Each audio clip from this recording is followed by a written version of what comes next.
Isn't that a wonderful performance?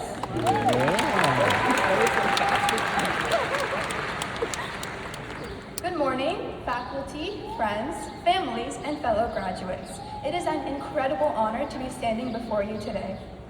My name is Kashfi Mehta, and like many of you, I'm still a senior at Reservoir High School. But we didn't all start that way.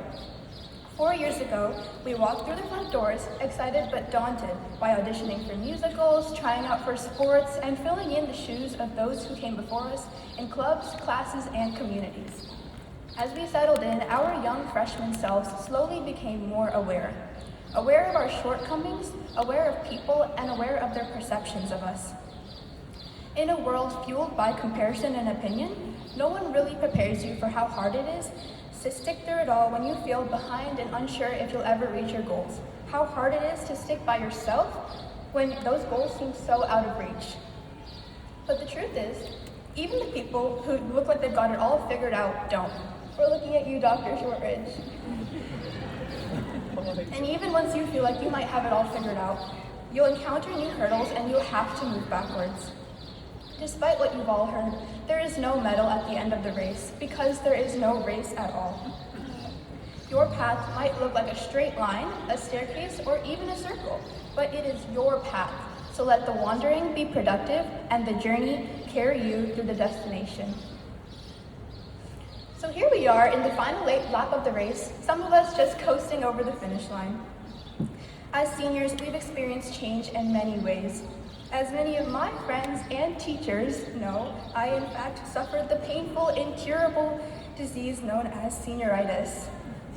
Many of us went from locking in and cramming essays at 11 p.m. as freshmen to barely making it to class as seniors.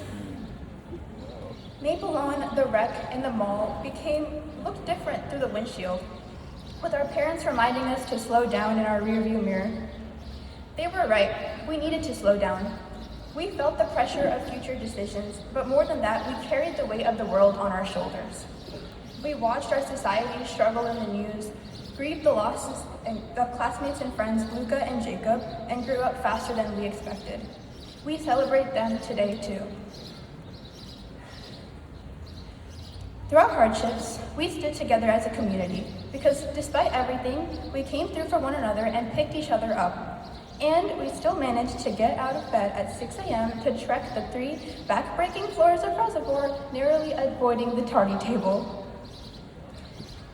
As I've grown from a freshman to a senior, I've constantly told myself to step out of my comfort zone into spaces I didn't think I belonged, and do things just to regret not doing them.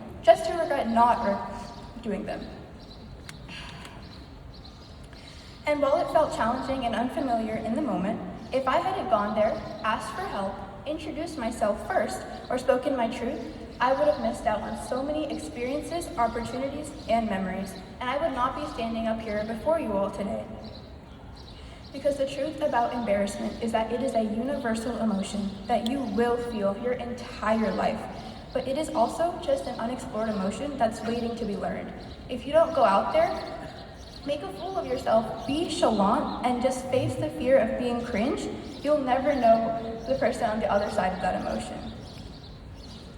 In the words of Master Shifu from Kung Fu Panda, if you only do what you can do, you will never be more than you are now. You've all heard that growth only comes from failure, but failure only comes from trying something new. As you walk across the stage, ask yourself the time-old question, what do you want to be when you grow up? But instead of answering a successful doctor, a famous movie star, or just employed and not living in my mom's basement, answer the more important question of who you want to be when you grow up. Answering that is a lifelong quest. I hope you choose to be kind, be courageous, be ever-growing, be curious about the world around you, and be the change you wish to see.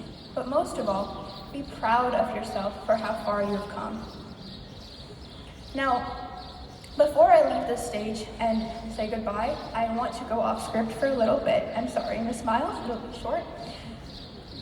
Right now, we are in times of severe disagreement and division in our communities, but I want everyone, whether or not you are walking the stage, to remember this today. People will not remember you for your awards, your accolades, or your failures, but they will remember you for how you made them feel, how you spoke up, and how you brought unity, change, and courage to your community.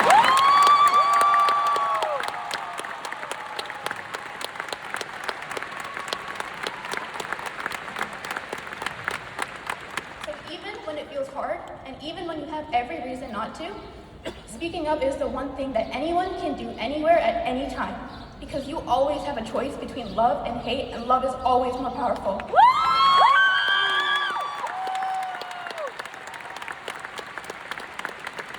What a privilege we have had to get to come to school, meet our friends, and have an education, consistency, and routine. Because while our world keeps spinning, remember that people around us wish they could study for tests, wish they could cram late at night, and they wish they had a place to call school.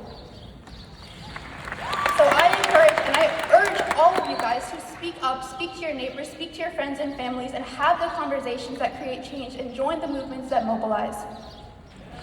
Woo! Into your next chapter. Remember that it is just the start of your story. Thank you so much. Don't forget us, and congratulations to Reservoir's class of 2020.